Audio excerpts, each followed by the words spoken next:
जी हाँ दोस्तों, बहुत ही ब्लास्ट गाना रिलीज कर दिया गया है खेसारी लाल यादव।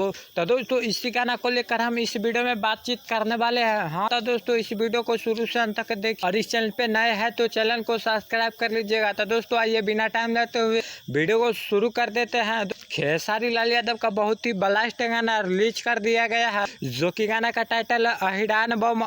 बदनाम इंटरटेनमेंट भोजपुरी यूट्यूब चैनल से ये गाना रिलीज किया गया है। तो दोस्तों इसी गाना को लेकर हम इस वीडियो में बातचीत कर लेते हैं, जो कि लाइक व्यूज देखते हैं 12 घंटा में कितना लाया है। तो दोस्तों आइए देख लेते हैं लाइक व्यूज 12 घंटा का। दोस्तों 12 घंटा में भी लाया है 9.2 के और लाइक लाया 1.3 के, कमेंट लाया 24 के। दोस्तों आप सभी को बता दें 12 घंटा में 1 मिलियन गाना पहुंचने वाला है। दोस्तों आप लोग क्या कहना चाहते हैं खेसारी लाल यादव के बारे में? तो दोस्तों मेरा कमेंट बॉक्स में जरूर दीजिएगा। और वहीं पे बात करें लाइक, आप लोग सोच सकते हैं कि कौन मारा है बाजी। तो दोस्तों आप लोग को बता दें कि खेसारी लाल यादव बहुत ही बवाल टक्कर से मार दिया है बाजी। और खेसारी लाल यादव इस सावन में पावर स्टार पवन सिंह से बहुत ही आगे रहने वाला है दोस्तों। और देखेंगे सावन में कौन कैसे रहता है, कौन आगे है कौन पीछे है। तो दोस्तों उसके बारे में हम वीडियो बनाकर चैनल पे अपलोड करते रहेंगे। तो दोस्तों आप लोग खबर की जानकारी मिल चुका होगा। तो भोजपुरी न्यूज़ सीखे राजा यूट्यूब चैनल पे ऐसा अपडेट लेके आता रहता हूँ। नमस्कार प्रणाम दोस्तों, ऐसे अपडेट पाने के लिए धन्यवाद। फिर मिलते हैं नेक्स्ट वीडियो में, तब तक के लिए बाय बाय।